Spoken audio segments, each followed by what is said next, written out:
I'd like to start uploading a bit more. Sorry if it seems infrequent. I've been actually playing the game instead of editing, which has been wonderful. Nothing brings me more delight than twiddling the sticks to bring you all more excellent Elden Ring PvP gaming footage. But now it's time to grind, get back to the task presenting some of the amazing invasions that I have had in the past few months. Starting with a video, tale of two teams, both confident teams, aggressive teams, and teams that I was happy to contend with for the most meaningful thing that we can get from Elden Ring PvP, which is that glory. So in this invasion, these guys are feeling pretty good, and I'm feeling pretty good. They've got some nice aggression, I've got some nice PvE to back me up, and I was feeling fairly confident about this, although they were very good at working as a team, which, as you may know, is critical if you want to kill those scummy invaders. So I'm pursuing them back through this narrow hallway, and I'm like, okay, let's have another pass, let's go. Bam. There's a third one that I never saw. Probably power level 999,000. And so that person essentially one-shot me. I was invading a lot this afternoon, and eventually I got them again. I did not re-invade, I just got them en natural. And we're in the same area. And of course, the first thing that I'm thinking when I come into their world is, where is level 400 Bolt of Grandsax guy? I am a little bit twitchy about seeing that player again, so I pursue slowly, but it seems like they're not there, so I just decide to engage them. This is my level 40 intelligence build.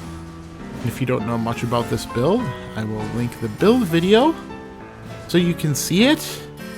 It's a mostly melee focused magic build, but I do have some spells for backup, and spells are very good, especially for mixing up groups, because you have different AoEs, different ranged options, and of course the most amazing Ash of War in the game, Waves of Darkness.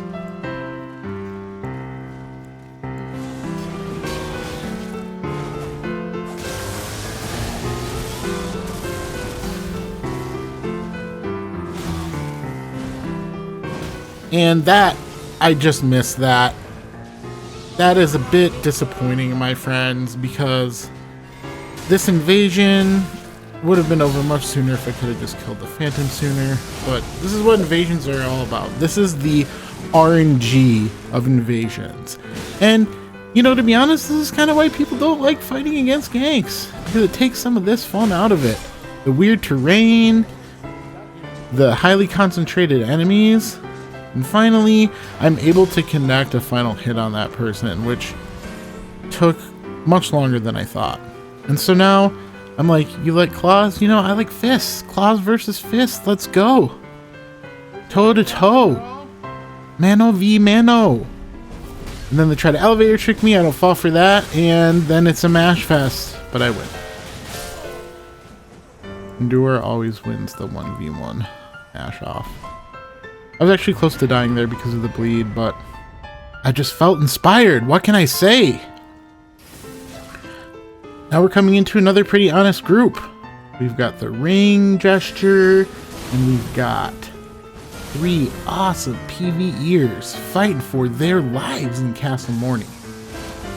And so this invasion, a lot of the time when I fight against 3 people, I'm pretty cautious, and I try to run towards PvE, of course, and so I try to drag some PvE over, and I'm thinking, you know, they're behind me, they'll back me up, we're in this together, but that doesn't really work out. So now I'm kind of stuck with them again on this platform. So I'm like, okay, let's just waves again, maybe we can get one. Nope. Whiff. No punish. So You know, we go to Chattering Crystal for memes, even though it's bad. Dodge this guy. Like, okay, we're alive, we're living. We've got that vigor. Level 40 vigor build. The true power of an Elden Lord. Crack a star shower right in their face. Gaming. And then see, we have some dogs. And of course, more wave spam. And at this point, I'm like, it's okay. The PV is going to back me up. We'll be good. No worries. I'm a little low on health, but it's okay. This guy really likes the running R2. And I didn't really have my camera angle correctly. So I roll bloody / poorly. And I believe what happened there is I rolled the first one, but not the second. So beware, invaders, of the level 40 PvEers. Bloody slash at differing tempos. So now we're back. See, if you notice, at the end of that last clip, they decided to teabag me. And after the co-opper killed me, they teabagged me, and then the host ran over. They teabagged me. So when I came back into their world, I was all business, baby. Not running towards PV this time. I managed to kill the first one easily this time, and really, this is the difference in the invasion. Now, this group, they were pretty honest, and they weren't absolutely terrible, especially the host. Clearly had some amount of game knowledge and had some experience fighting invaders. And I think that they were maybe a little feisty and angry that I had come into their world to invade this afternoon. So they were pursuing me pretty full force this entire invasion. Funny story, I swapped to the Moonveil here because I'm like, this is fair. They had 3, you know, let's just Moonveil them a couple times. But I had just put the Moonveil in my inventory and I hadn't leveled it up. So that's kind of BG to be slapping them around with a unleveled transient moonlight hit, but it is what it is. And they get that running R2. They love the running R2. So yeah, me and this host have a lot of good fights in this match. And the co-opper is more or less just kind of, they're annoying me. And I use something here that I didn't talk about in my build video, which is Stormcaller. Specifically on this Celebrant Skull. The Celebrant Skull, if you didn't know, is a great hammer that you can use with only 18 strength. So it's the lowest strength investment great hammer. So on a build like this, where I have, you know, 19 strength for his Y-hander, I can still have a great hammer and a great hammer moveset, which I think is a pretty fun moveset to use in invasions.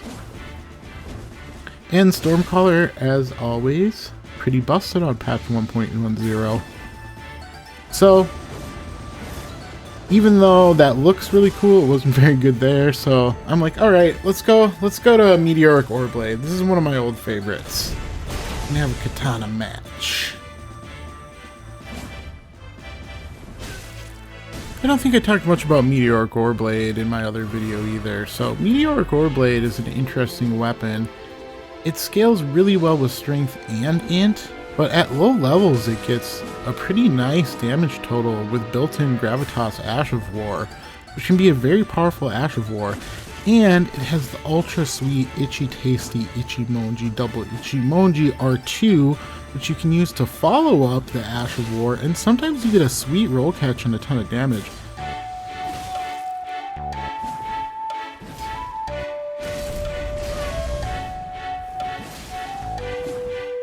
Didn't work that time, but you do know how it be. So I'm using the space of the map a little bit, trying to get some of the pressure off. I go back to the main, waves Y, and I'm just pretty much sweating. I know I make it look so easy here, but I was really focusing hard on this invasion because, well, I didn't have anything better to do that night, and I don't know, sometimes you sweat. I didn't have a great deal of animosity or frustration that they teabagged me, but you know, I just wanted to get a nice clip of winning a 3v1, which can be a really difficult thing to do, and I don't mind saying it. I've been invading for a pretty long time on Elden Ring. I've been invading a lot lately, but every time I kill 3 people, as in I get the entire set, not just, you know, Ronin and Rivers of Blood the host right away, but actually having a calculated and tactical fight that comes down to the end, where it's me versus the host, maybe we're both low on heals. It's a good feeling to win invasions like those, because those sorts of methodical deconstructions of a team piece by piece are sort of what Invader lives for. And I knew that that yellow didn't have any heals there because they weren't healing. They were just running away. They looked so scared. So I just glintstone scrap them, and then it's me and Bellador. So at first I'm thinking, you know, so I'd be an okay matchup against Katana. You get the hyper armor, you can maybe predict and trade the R2s. But, you know, it kind of takes a long time, and they're building up bleed, and I used the heal after the co-opper died, and I only have none heals left. So it's time to go to more dramatic means. The Stone Club has the hyper armor advantage over the Katana as well, but Smash is a lot faster.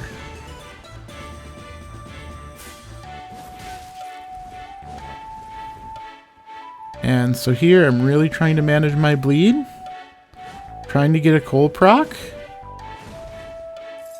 and we're just fighting in this corner, and this is a pretty brutal fight. Both of us know that it's all coming down to this, and at this point, you know, I decided I'm gonna try to jump off and run into the PvE or use all my rotten dumplings and do all that stuff. I decided here, now, this is the place where the fight ends, live or die. Me and this host are going to duel to the death here on this Castle Morny Bridge. I had already been in this invasion for, what, like 12 minutes? You know, getting kind of tired, getting kind of hangry. And so I switched to the Starfist, and I'm like, alright. My host finishing tool, let's go. I have 1 HP. They back roll the running R1 and only get hit by part of it twice? It's me versus them? Throw a couple Fandiggers and they're down.